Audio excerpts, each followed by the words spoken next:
You know that feeling when you are dancing and no matter what song is playing, your body does the same thing. Different music, same movements. Yes, I used to have that problem too. And the solution? It came from something so simple that I almost missed it completely.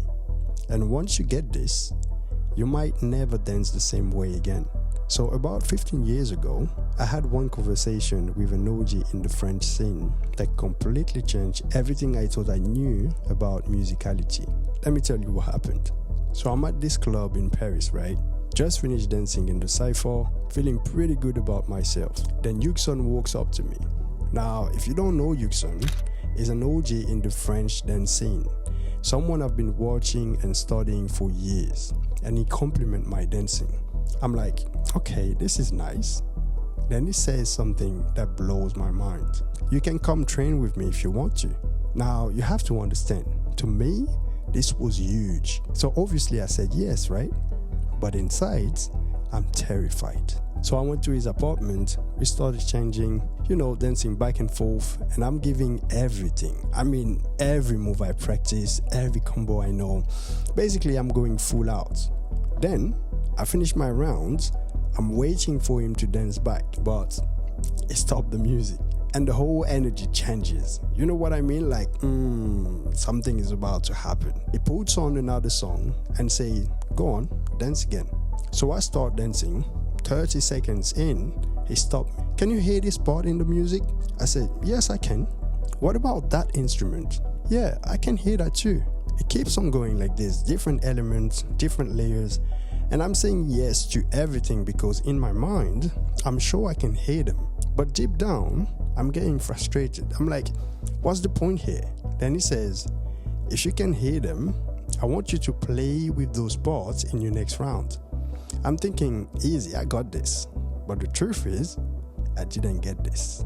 No matter how hard I tried, my body kept doing the same thing. You see what I mean? Different songs, same movement. Different rhythms, same patterns. I had all these moves, all this technique, but I couldn't adapt to what was actually happening in the music. The truth is, Yuxon was showing me something I never saw before. I was so focused on what I'm doing that I couldn't flow with what was actually happening. That's not freestyle, that's just reciting. But now you might be thinking, okay, Nikhil, that sounds good, but how do I actually do this? Here's how. So when I left Yuxon's place that day, I was motivated, but also completely stuck. Meaning, I saw something that I couldn't do, but I had no idea how to fix it. I became obsessed with finding a solution. How can I match what I hear with my movement? So here's what I did, and this changed everything for me. I started in the train, on the bus, going to school. I would listen to music and try to catch all different layers I was hearing. But here's the thing, I would only use my fingers, and I realized something crazy. I was actually very precise when I was catching these layers with just my fingers.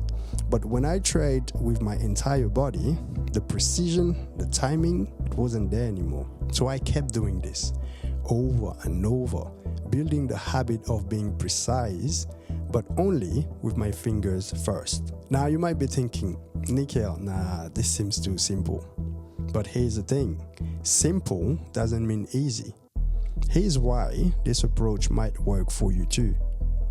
You see, I understood something.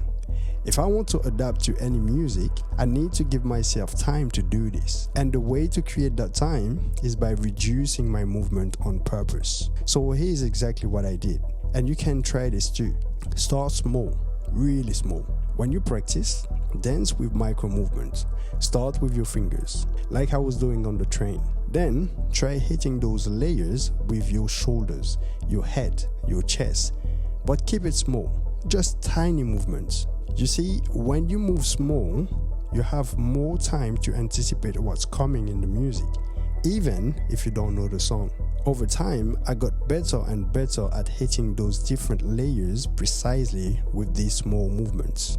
And then, this is important. I would go from big to small, doing this back and forth. And gradually, something beautiful happened. I could dance with my natural way of moving and still play with different layers without breaking the flow. So try this. Next time you practice, start with just your fingers. Can you catch that hi-hat, that bass line? Good. Now, keep it small. Micro movements with your body. Build that precision first. Then gradually, as you get comfortable, take more risk. Make it bigger.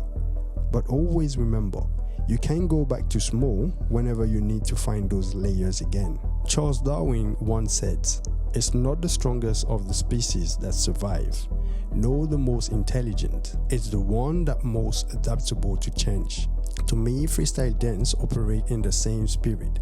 It's not the flashiest moves that matter, but how quickly and deeply you can adapt to the music. This is how you build real adaptation, not by forcing it, but by giving yourself the space and time to actually hear and respond. So this week, when you are practicing, ask yourself, are you being rigid or are you being adaptable? Are you forcing your dance onto the music or are you letting the music flow through you? Because the moment you stop trying to show what you've practiced and start responding to what's actually happening, that's when you stop dancing at the music. That's when you become one with it. That's when your musicality completely transforms.